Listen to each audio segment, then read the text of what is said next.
اوقات لوگوں کی خواہش کے مطابق ہر چیز نہیں مل رہی ہوتی، اور بعض اوقات تو انسان کو اس کا حق ہی نہیں مل رہا ہوتا کہ جس کی وجہ سے وہ پریشان ہونے لگتا ہے اور بے چین رہتا ہے اور اس کا کام میں دل بھی نہیں لگتا۔ آخر اس کا حل کیا ہو سکتا ہے؟ السلام علیکم ورحمۃ اللہ وبرکاتہ۔ امید ہے آپ سب خیر و عافیت سے ہوں گے۔ Welcome to my new Islamic video. آج کے اسلامک ویڈیو میں آپ کے ساتھ میں خاص مسئلوں کو لے کر بات کروں گی اور اس کے حل کے لیے آپ کو قرآنی وظائف بھی بتاؤں گی، جیسے کہ بہت سے مسئلے مسائل ایسے ہیں کہ جس کو لے کر انسان پریشان ہو لگتا ہے، کاروبار میں ترقی کے لیے، خاص قسم کا اونچا عہدہ پانے کے لیے، اولاد کو باعث فخر بنانے کے لیے، اور اللہ سبحانہ تعالیٰ کا فضل و کرم طلب کرنے کے لیے، اپنے گھر، اپنی اولاد، حتیٰ کہ ہمسائے کے لیے بھی خاص نگہبانی کے لیے وظائف میں آپ کے ساتھ شیئر کروں گی۔ ان کے مسئلوں کو لے کر آپ کے ساتھ ڈسکشنز بھی کروں گی، کیونکہ آپ جن مسئلوں کو لے کر پریشان ہوتے ہیں تو آپ پریشان ہو کر جب بیٹھ جائیں گے تو کیا آپ کے مسئلے حل ہو سکتے ہیں؟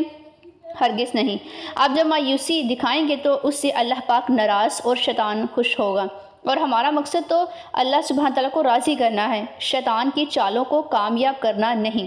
مایوسی کو آخر کفر کیوں کہا گیا ہے؟ کیا کبھی آپ نے سوچا ہے؟ مایوسی ایک چھوٹا سا لفظ ہے، لیکن اس لفظ کے ساتھ کفر کیوں لگایا جاتا ہے کہ مایوسی کفر ہے؟ اس کا مطلب یہ ہے کہ مایوسی ایک منفی جذبہ ہے جو انسان کو اللہ سبحانہ تعالیٰ کی رحمت اور اس کی قدرت پر یقین کرنے سے روک دیتا ہے، اور اس کی حقیقت بھی یہی ہے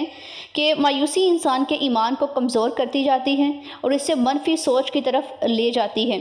اور مایوسی کے وقت انسان اللہ سبحانہ تعالیٰ کی مدد اور اس کی حکمت کا جو تقاضا ہے اس کو بھول جاتا ہے، اس کو جھٹلا دیتا ہے اور صرف اپنی پریشانی میں گم ہو جاتا ہے، اور یہ بھول جاتا ہے کہ اللہ سبحانہ تعالیٰ تو ہر چیز پر قادر ہے، جبکہ اللہ سبحانہ تعالیٰ کی رحمت ہر چیز سے بڑی ہے۔ اس لیے ہمیشہ امید رکھنی چاہیے اور یقین کرنا چاہیے کہ اللہ سبحانہ تعالیٰ ہر حال میں بہتر جانتا ہے۔ یہ بات ہمیں یاد دلاتی ہے کہ مشکلات میں بھی اللہ پاک کی رحمت اور مدد ہمیشہ موجود ہے، اور ہمیں اپنے ایمان کو مضبوط رکھنا چاہیے۔ اس لیے پریشان ہونا، مایوس ہونا کوئی مسئلے پریشانی کا حل نہیں ہے، کیونکہ اس سے مسئلہ حل تو نہیں بلکہ اور زیادہ بڑھ جاتا ہے، کیونکہ ہمارا ایمان جو ہے یقین سے خالی ہو جاتا ہے۔ قرآن پاک اس کی حقیقت میں واضح بیان فرمایا ہے۔ اللہ سبحانہ تعالیٰ فرماتا ہے، اللہ کسی جان پر اس کی استطاعت سے زیادہ بوجھ نہیں ڈالتا۔ اب اس آیت مبارکہ میں یہ پیغام ہے کہ اللہ پاک ہماری مشکلات سے باخبر ہے اور ہمیں ان کا سامنا کرنے کی طاقت بھی دیتا ہے، تو پھر ہم کیوں مایوس ہو جاتے ہیں؟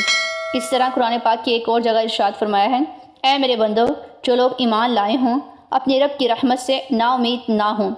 اب اس آیت مبارکہ میں بھی اللہ پاک ہمیں مایوسی سے بچنے کی ترغیب دیتا ہے، کیونکہ وہ پاک ذات ہمیشہ معاف کرنے والا اور رحم کرنے والا ہے۔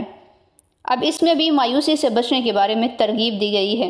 اب ساتھ ہی ایک اور جگہ قرآن پاک میں ارشاد ہے کہ بے شک ہر مشکل کے ساتھ آسانی ہے۔ یہ آیت مبارکہ بھی مایوسی کے بجائے امید رکھنے کی اہمیت کو اجاگر کرتی ہے۔ ان سب آیتوں کی روشنی میں یہ واضح ہوتا ہے کہ مایوسی کا شور جو ہے وہ نہ صرف منفی ہے بلکہ یہ ایمان کے منافی بھی ہے۔ اللہ پاک کی جو رحمت ہے، اس کی جو مدد ہے، یقین یعنی کہ ایسا ہے کہ ہمیشہ ہمیں مایوسی سے دور رکھتا ہے، لیکن ہم پھر بھی مایوس ہو جاتے ہیں۔ اس لیے خدا را مایوسی کو چھوڑ دیں اور ہر حال میں اللہ سبحانہ تعالیٰ کی ذات پر یقین رکھیں، کیونکہ وہی بہتر جانتا ہے کہ ہمارے حق میں کب، کیسے اور کیا صحیح ہے۔ اب آپ کے ساتھ میں کچھ وظائف کا جو ذکر کرنا جا رہی ہوں، یہ ایسے وظائف ہیں کہ اگر آپ کامل یقین عقیدے کے ساتھ کریں گے تو آپ کی زندگی میں جو بھی مسئلے مسائل ہیں وہ حل ہوں گے اور آپ کی زندگیوں کا جو رخ ہے وہ بدل جائے گا۔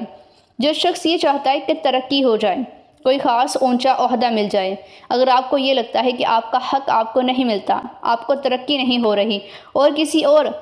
سفارشی شخص کی ترقی ہوتی ہے، یعنی کہ جو سفارشیں لے کر آتا ہے ان کو ترقی ہوتی ہے اور آپ کو آپ کی محنت کا صلہ نہیں ملتا، تو ایسی صورتحال میں اس شخص کو چاہیے کہ رات کو نماز عشاء کے بعد 100 مرتبہ آیت الکرسی اور 100 مرتبہ استغفر اللہ کو پڑھے۔ اول آخر 11 مرتبہ درود پاک کو لازمی پڑھیں، پھر خالص یقین عقیدے کے ساتھ دعات کریں۔ حق تعالیٰ نے چاہا تو 2 دن کے اندر ہی اس کو وہ مقام ملے گا جس کا وہ حقدار ہے۔ اس کے علاوہ اور جو کوئی بھی شخص یہ چاہتا ہو کہ اس کی اولاد نیک ہو، اس کے لیے باعث فخر ہو، تو اسے چاہیے کہ جب اس کی زوجہ کو حمل ہو تو وہ شخص بچے کی ولادت ہونے تک ہر روز باوضو ہو کر ایک ہی وقت میں 41 مرتبہ آیت الکرسی پڑھ کر حق تعالیٰ سے دعا کرے، اور اس کے علاوہ جب بھی وہ آیت الکرسی کو 41 مرتبہ پڑھے تو پانی کے اوپر دم کرے اور وہ دم کیے ہوئے پانی کو اپنی بیوی کو پلائے، تو اللہ سبحانہ تعالیٰ کے حکم سے وہ اولاد نیک صالحہ پیدا ہوگی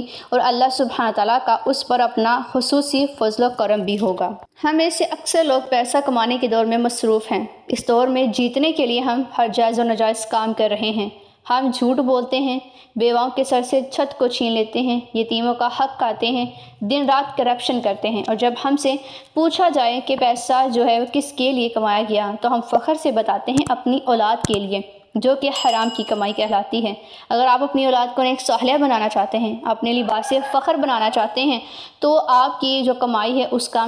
حلال ہونا ضروری ہے۔ اس سے بچنا چاہتے ہیں تو رات سونے سے پہلے آپ 10 مرتبہ آیت الکرسی کو پڑھ لیا کریں، تو اللہ پاک 7 نسلوں تک روزی ختم نہیں کرے گا۔ یہ بہت آسان عمل آپ کے ساتھ شیئر کیا گیا ہے، اس کو کامل یقین عقیدے کے ساتھ آپ نے کرنا ہے روزانہ کی بنیاد پر۔ یہ جو وظائف آپ کے ساتھ شیئر کیے گئے ہیں آپ کے معاملات کو حل کرنے کے لیے، ان کو آپ نے خود بھی کرنا ہے اور دوسروں کے ساتھ صدقہ جاریہ سمجھ کر شیئر بھی کرنا ہے،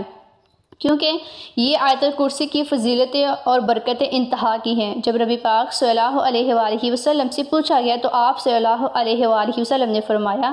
آیت الکرسی پڑھا کرو، اللہ پاک تیری اور تیری اولاد کی نگہبانی کرے گا، یہاں تک کہ تیرے ہمسائے اور ان کے گھر بھی اللہ پاک کی حفاظت میں ہوں گے۔ گھر کی برکت کے لیے، کاروبار کی برکت کے لیے اس کی تلاوت لازمی سنیے، جو کہ میں آپ کے ساتھ شیئر کرنے جا رہی ہوں۔ آپ نے اس کے لفظ پر غور بھی کرنا ہے تاکہ جب آپ خود بھی پڑھیں تو آپ سے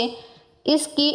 پڑھنے میں یعنی کہ تلاوت کرنے میں کوئی بھی غلطی نہ ہو، تو اس لیے آپ آیت الکرسی کی جو تلاوت ہے اس کو ملاحظہ کیجیے۔ لا إله إلا هو الحي القيوم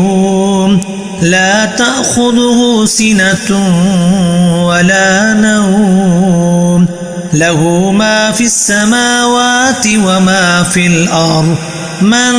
ذا الذي يشفع عنده إلا بإذنه يعلم ما بين أيديهم وما خلفهم ولا يحيطون بشيء من علمه إلا بما شاء وسع كرسيه السماوات والأرض ولا يؤوده حفظهما وهو العلي العظيم۔